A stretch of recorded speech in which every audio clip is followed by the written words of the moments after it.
La parole est à Monsieur Christophe Plassard pour le groupe Horizon. Merci Madame la Présidente. Monsieur le ministre du Logement, aujourd'hui les Français ont de plus en plus de mal à se loger.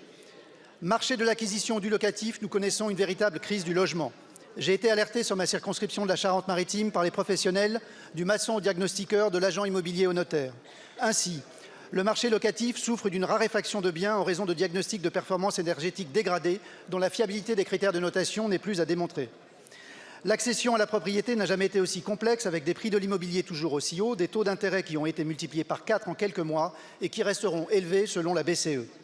Dans le même temps, le marché de la construction et de la rénovation, lui aussi fortement ralenti, en raison notamment des hausses de prix de matières premières, alors même que les marges des grands acteurs de la fourniture de ces matériaux n'a jamais été aussi élevée.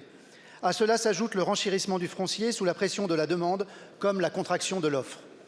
Enfin, refoulés par l'accession à la propriété, les ex-acheteurs primo-accédants viennent gonfler les rangs de la demande de logement social.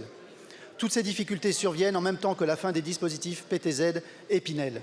En un an, les déclarations d'ouverture de chantier ont chuté de près de 20% sur la même période en Charente-Maritime. Ce constat est partagé par tous. Nous savons aussi que la construction a une inertie forte et que la reprise ne sera visible que 2 ou 3 ans après le retournement du marché.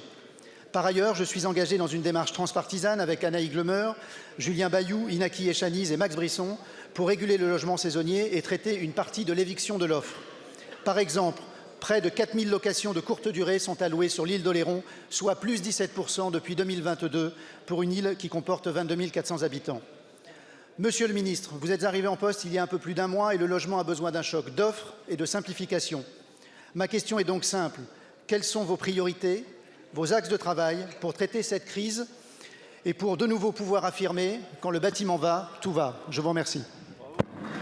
Merci beaucoup, monsieur le député. La parole est à monsieur Guillaume Kasbarian, ministre en charge du logement.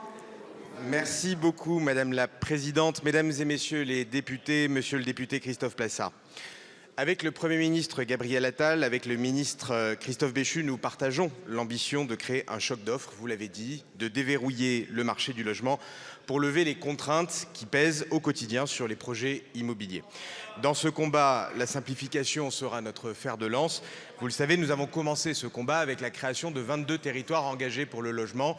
Concrètement, ce sont des opérations sur lesquelles nous avons simplifié les normes pour faciliter la construction et équilibrer ces opérations qui, si nous n'avions pas agi, ne seraient jamais sorties de terre. L'objectif, c'est que sur ces 22 territoires, nous ayons une création de 30 000 logements dans les 2 ans qui viennent et nous faisons le maximum pour aller le plus vite possible.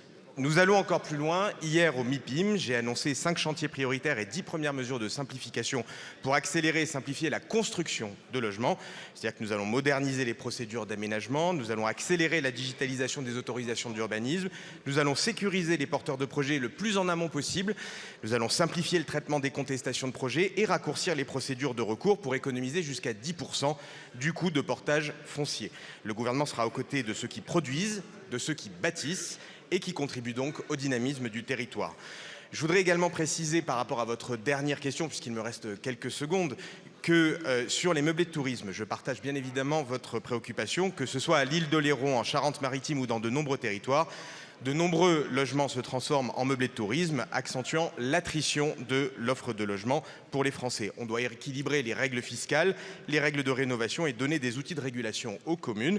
C'est le sens de la proposition de loi transpartisane que vous avez citée. C'est aussi le sens du travail qui est mené par la mission Anaïs Glemer, Madame Ferrari également, qui avait été confiée par Madame la Première ministre Elisabeth Borne à l'époque et qui proposera des mesures incitatives pour inciter à l'investissement dans l'offre locative. De l'offre et encore de l'offre, c'est bien la feuille de route que je m'active à mettre en œuvre. À vos côtés, Monsieur le député, à vos côtés, Mesdames et Messieurs les députés. Merci beaucoup, monsieur le ministre.